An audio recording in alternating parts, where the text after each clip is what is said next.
Listen to part of a lecture in an ecology class. We've been talking about the factors that influence the development of certain ecosystems, and we've looked at the large role that climate plays. But today I wanted to touch on an ecosystem where fire actually plays a bigger role than climate: savannas. Now, savannas are usually flat grasslands with scattered trees. They're more common in Africa, in both high rainfall areas and low rainfall areas. But regardless of where they are, almost all savannas experience bushfires to one degree or another. And those fires really play a central role in how savanna vegetation is maintained. Yes, Mike. So savannas in high rainfall areas also have a lot of fires? That seems strange to me. I mean, you would think that the wetter the area, the fewer number of fires you'd have. Yeah, it's counterintuitive, but the key here is seasonality, which is a distinctive feature of savannas.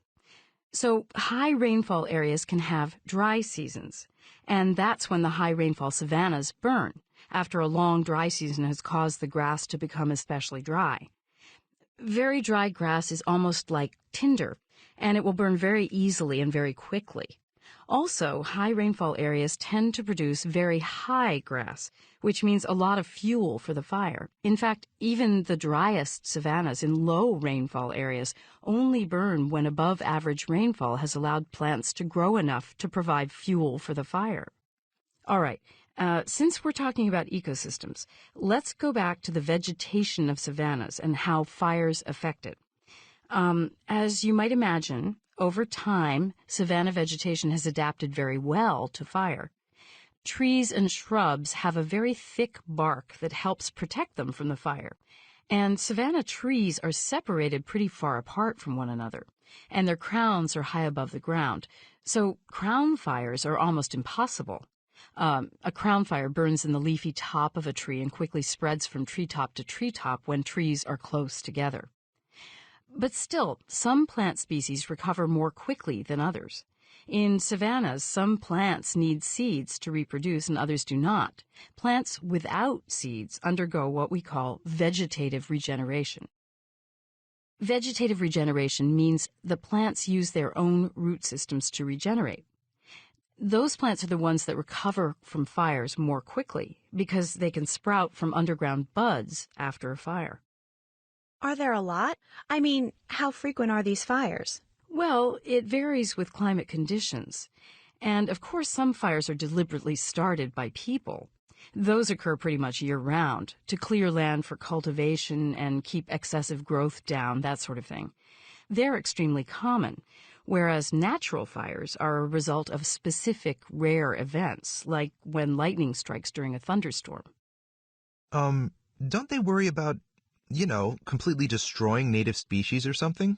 Well, remember, plants recover. And, well, let's say you have an area of land you want to clear for cultivation, so you can grow vegetables on it or let animals graze on it. You're probably going to have to set a controlled fire in order to clear that land. But once that land is cleared, the lifespan of local plants and animals is actually probably going to increase. Among other things, the ashes left by the fire help create a soil that's much more rich with nutrients, which is good for both plants and animals. It really benefits the ecosystem. I'll give you an example from right here in this country.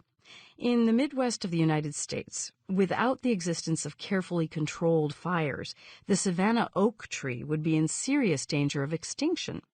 The oaks themselves are fire-resistant, and the fire clears out the weeds and smaller plants that cling to the base of the trees, which makes the trees healthier and allows them to live longer.